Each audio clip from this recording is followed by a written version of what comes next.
Қайырлы күн достар, сіздермен Айдана. Бүгін сіздерге сүйікті блинчиктің рецептісімен бөлісемін.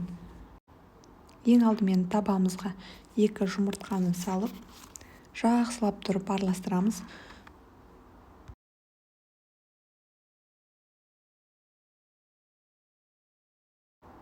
Үстіне кішкене тұз, сүт құйып, тағы да жақсылап тұрып араластырамыз.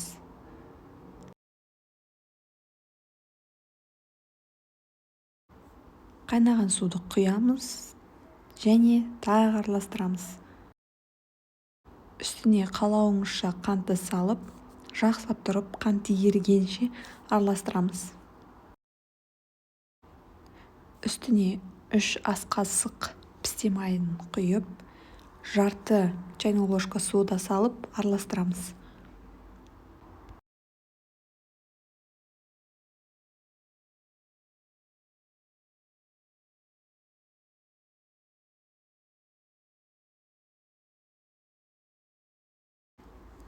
Үстіне ұнды себелеп, жақсылап араластырамыз.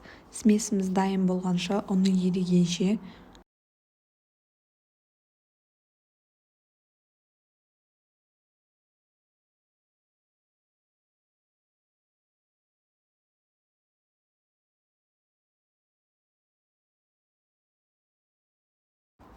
Міне осымен смесіміз дайын болды.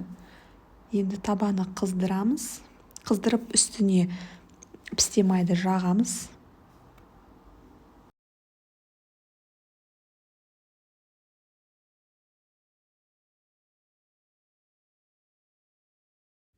Каналымнан дәмді рецепттерді жіберіп алмас үшін подписка жасауды ұмытпаңыз.